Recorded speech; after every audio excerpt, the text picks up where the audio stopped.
Hello VC, this is Melvin Ramon. Let's talk about music. So I got a few things for you. It's been a little while since I've done one of these videos. Didn't mean to, just, life kept going on and on. It's not going to waste any time. Whoop, actually I will. Ooh, sorry about that. So anyway, starting off today with, got into a little bit of a grindcore mood lately. This is Brutal Truth. For Drug Crazed Grind Freaks Only Volume 2. It's the live version of their album Evolution. Evolution in one take is this one. Can't remember what the title of the other one is right now on my camera, of course.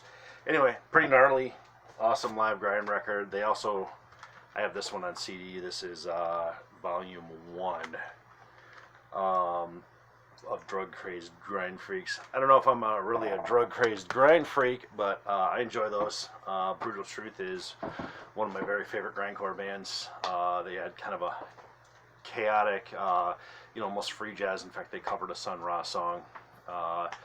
Inspired aspect to the sound at times. Also some death metal influence, of course. They're sometimes considered death grind. Anyway, I really like that stuff. They're one of my favorites, and kind of tracking down some of the holes in my collection there. Next up here, we have Face Stabber. It is the new album by the OCs. Let's see if I can get that. I'm not going to do a great job with glare today, unfortunately. Tonight, whatever. New album by the OCs. Garage rock. A few albums ago, they started adding some progressive rock influences. Particularly I hear a lot of Pink Floyd, 70s Pink Floyd, maybe even earlier Pink Floyd. Also, some heavier tracks that suggest there's some metal going on there. Really raging stuff. It's one of my favorite albums of the year so far. If you're a fan of the newer King Gizzard album, the metal one, and the Zigzags album, which I showed a few videos ago, I think that might be kind of make sort of a trilogy thing for you, triptych, three records kind of in the same ballpark, kind of merging garage and heavier influences and psych. A lot of psych going on in the OCs too.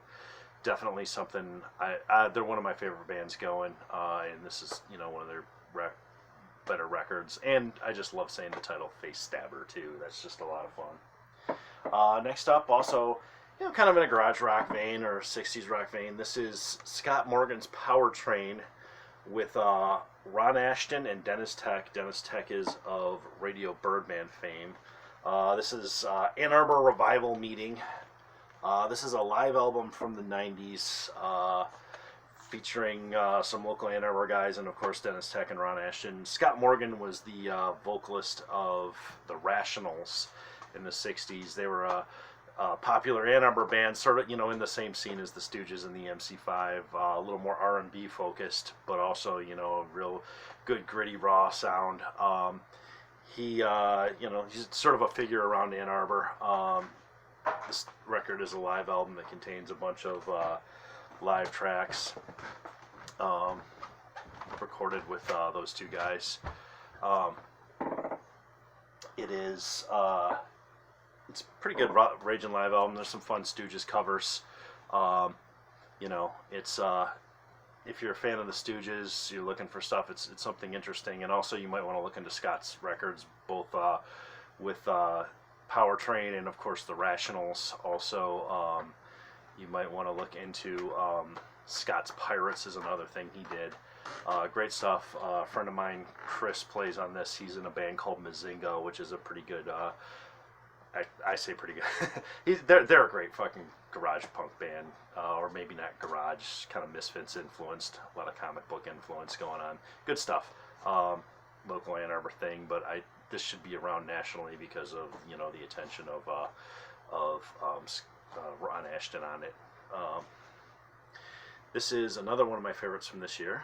Up next here is Lingua, Ignota, Caligula is the title of the album.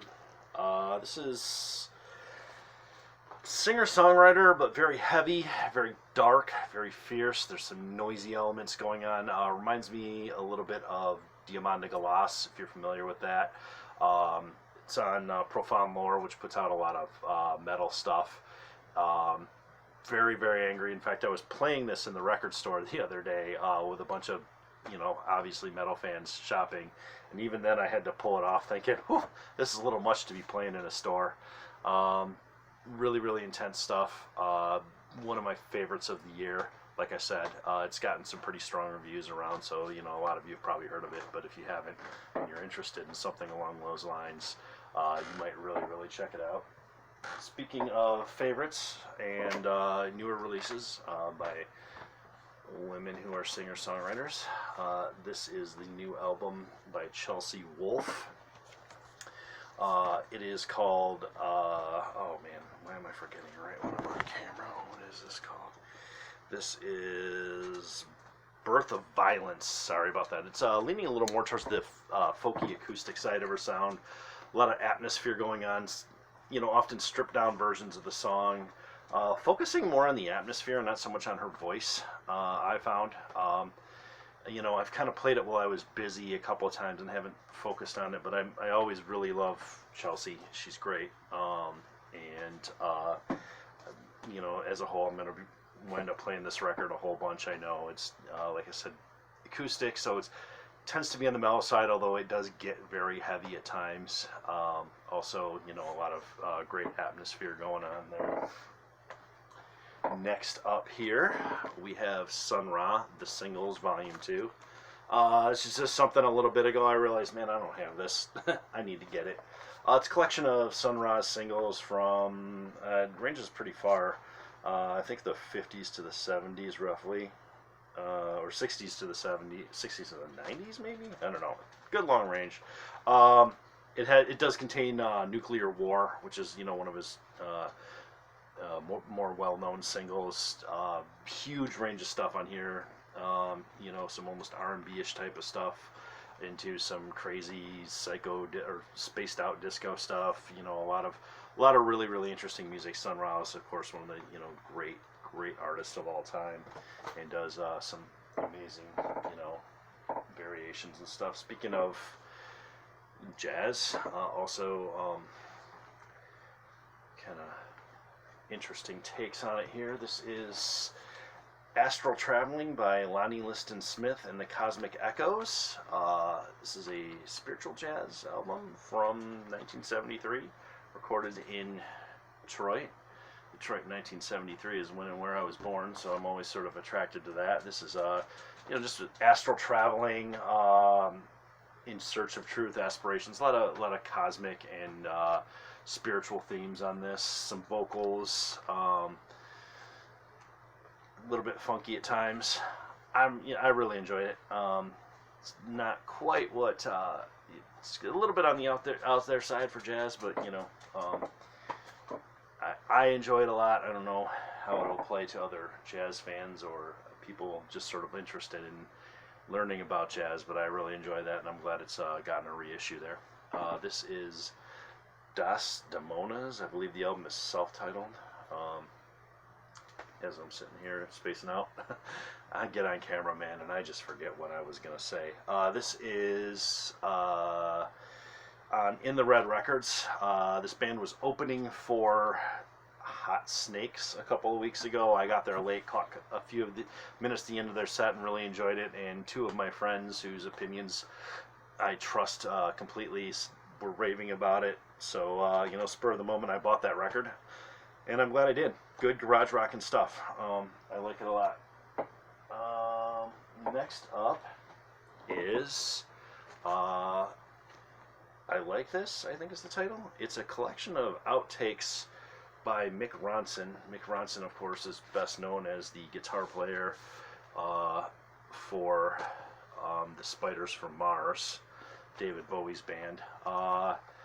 Man, this was really enjoyable. I tend to think of Mick Ronson as one of the more underrated guitarists in rock, and so I just sort of bought this out of curiosity. He's also a great producer. I found this had a lot of variety. a lot of interesting stuff, and of course some great guitar work. I know there's another reissue of some outtakes of his stuff coming before too long, and if you've ever caught his stuff on, of course, David Bowie's albums, he also played on a bunch of Ian Hunter albums. I think one Mott the Hoople album, and the Rolling Thunder Review era Bob Dylan stuff, and thought, and noticed the guitar playing was really good, and hadn't really thought about that's the guy that does it. He's a classic sideman, and actually that record's got a lot of great guitar work and a lot of interesting stuff going on song-wise. I really enjoyed it. Last up, my favorite band, the inspiration for my screen name here, the Melvins. This is a reissue of their albums, The Maggot and The Bootlicker. Those were their first two records for Ipecac Records. Reissued on white vinyl. Pull that out right here. Get a look at that in the label. This is, some of the classic ones. These were issued as part of a 3 LP set of picture discs around the time they were released. Maybe I should have pulled that out to show off, but The Maggot is one of my very favorite Melvins albums, and it's one that I often suggest to metalheads who are curious about the Melvins as a good place to start, because it's the closest they ever came to making just a straight up metal album. It's one of their heaviest. There's a fantastic cover of the Green Manalishi with the two-pronged horn, which is a Fleetwood Mac song, also recorded by Judas Priest and COC. And there's another big one out there that people talk about anyway. It's a great cover. It's a great song. They play it really, really slowly, which adds a different dimension than the others have done. Some of their heaviest stuff. The Bootlicker is not an acoustic album, but it's more stripped down. The guitar sound is quieter. It's a little more of an experimental thing, a lot of moodiness, a lot of atmosphere. It's one of those. It's kind of an outlier in their discography. It's one of their better albums, I think, also. So that 2-record set is a fantastic purchase if you don't have a bunch of Melvin stuff. One of my goals with this channel is to get myself, sort of used to doing this and better on the camera and with better camera angles and all that, and to do a rundown of all of the Melvins albums, kind of a guide for new listeners. Maybe someday soon I'll get around to doing that. Anyway, this is reissued and it's out there. That's all the stuff I have today. Thank you for watching.